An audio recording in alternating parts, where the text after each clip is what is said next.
नमस्ते दोस्तों। नमस्ते। अगर आप दोस्तों में मुझे भी शामिल कर रही हैं जगदीश्वरी जी, तो आप मुझे ये बताइए कि आपने जो ये कार्यक्रम शुरू किया है, जी, कला पर, संस्कृति पर, संगीत पर, रंगमंच पर, काशी पर, किस पर? इस कार्यक्रम के माध्यम से हमें काशी की कला, संगीत, संस्कृति और यहाँ के मंदिरों के बारे में और बहुत सी ऐसी बातें भी जानने को मिलेंगी जो बहुत से लोग नहीं जानते होंगे। बहुत सारे रहस्य काशी में, बहुत सारे रहस्य छुपे हुए हैं, बहुत सी ऐसी बातें हैं जो अभी नहीं जानते होंगे। वो सारी बातें कोशिश रहेंगी कि सभी आपके माध्यम से। इसका मतलब काशी के सांस्कृतिक वैभव के बारे में। जी, तो काशी के सांस्कृतिक वैभव और रहस्य के बारे में। जी, ये रहस्य शब्द क्यों, कहाँ से आ रहा है? क्या रहस्य जैसी कोई चीज़ है काशी में, आपको लगता है? बहुत सी बातें ऐसी हैं यहाँ जो लोग नहीं जानते हैं और जो सामने दिख रही हैं, और हम उनके बारे में जो बस हम ये जानते हैं, ये सामने दिख रहे हैं, पर वो है कुछ और, दिख कुछ और रहा है। यानी उसके पीछे भी कुछ और है। उसके पीछे बहुत सी कहानियाँ छुपी हुई हैं। तो वो सारी बातें हमारे यहाँ इसको, हमारे यहाँ देवी पक्ष में इसको 10 महाविद्या कहा गया है, काली के 10 रूप। जी, और ये 10 रूप हैं। ये जो दिखता है उसके पीछे जो छुपा हुआ है उसी को प्रकट करने की साधना को बताते हैं। अगर रहस्य की बात करें तो काशी, इसमें एक प्रमुख है छिन्नमस्ता। अब जैसे रामनगर के दुर्गा मंदिर में छिन्नमस्ता का मंदिर है, अब उसकी मूर्ति या तस्वीर को आप देखिएगा तो वो देवी ने अपना सिर काट लिया है और हाथ जोड़ लिया है ना।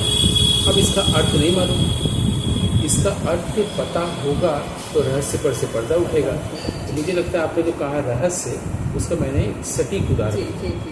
ठीक है ना, यानी इस योग्य मैं हूँ कि जो आप कह रही हैं उसको मैं और एक्सप्लेन कर सकूँ। छिन्नमस्ता देवी का मंदिर यहाँ बनारस में भी तो है।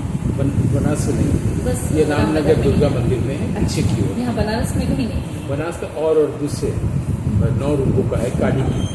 दुर्गा के 9 रूपों का तो शहर के अंदर ही है, लेकिन काली के जो 9 रूप हैं या 10 रूप हैं, उसको 10 महाविद्या कहा गया है। वो ऐसे कोई काशी से गंगा की सपार ही नहीं है, गंगा की सपार वाराणसी है।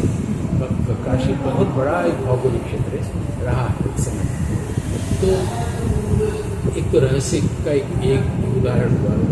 उसके बाद हमारे यहाँ संगीत की एक विरासत रही है, नाटकों की विरासत रही है ना।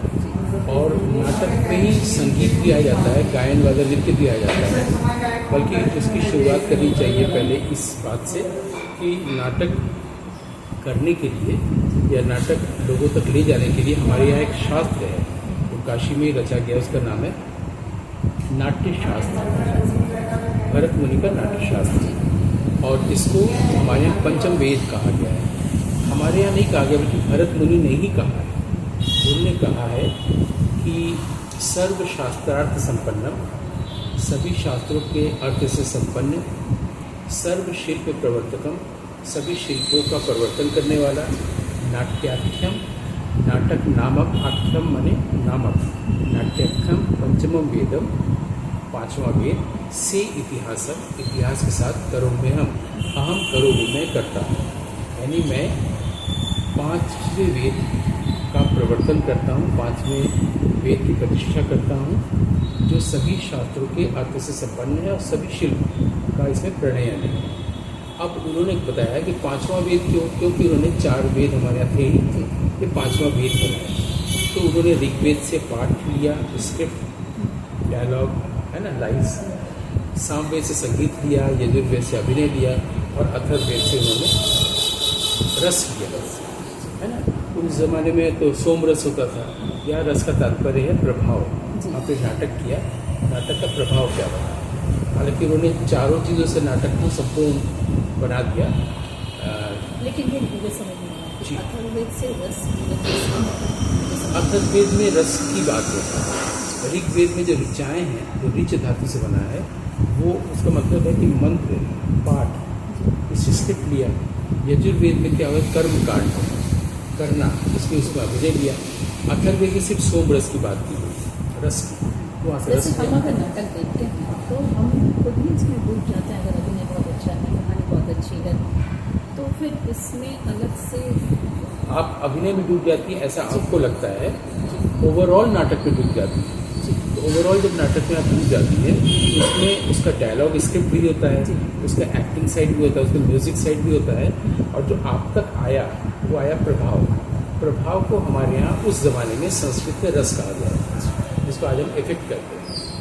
और ये इफेक्ट भी भरतमुनि ने बताया है 2 तरह का होता है।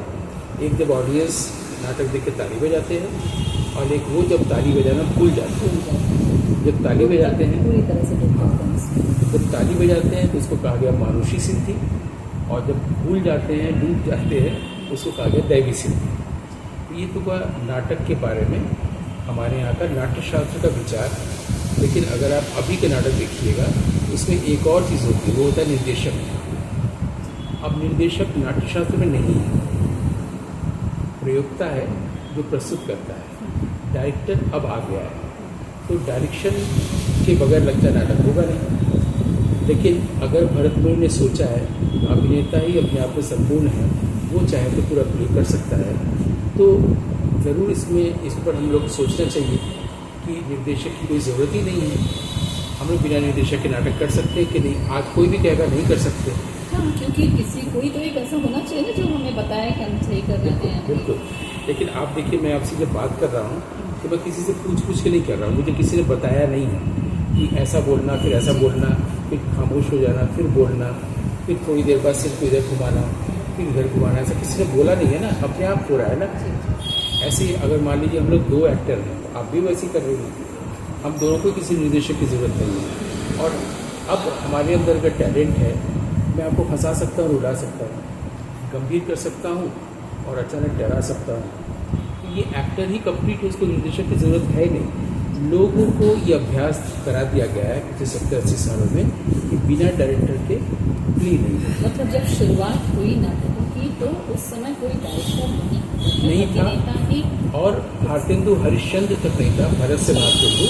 उसके बाद अभी 40-50 साल पहले तक नहीं था। बंगाल में भी लोग अभिनेता का नाटक देखने जाते थे, महाराष्ट्र में भी ऐसा ही करते थे। ये हमारे यहाँ सिनेमा से लंदन में ड्रामा में डायरेक्टर गया, वहाँ से भारत आया, और 1960 के बाद भारत से ये पूरे देश में फैल गया। तो कोई एक स्टोरी होती थी और अभिनेता 1 या 2 जितने भी लोग या 4-5 जितने भी रहते हैं मुझे उसमें पात्र, तो ये लोग आपस में तय करने की जरूरत नहीं है। एक स्टोरी है, उसमें आप एक पात्र, मैं एक पात्र हूँ, आपका स्लाइस है, आप अपना रोल कर रहे हैं, हम अपना रोल कर रहे हैं, उसको कितना प्रभावशाली बना पा रहे हैं, ये खुद की जिम्मेदारी है, हम लोग की जिम्मेदारी है ना।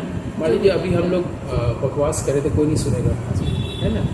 आप जब बोल रही है तो मैं सुन रहा हूँ, मैं जब बोल रहा हूँ तो आप सुन रही हैं।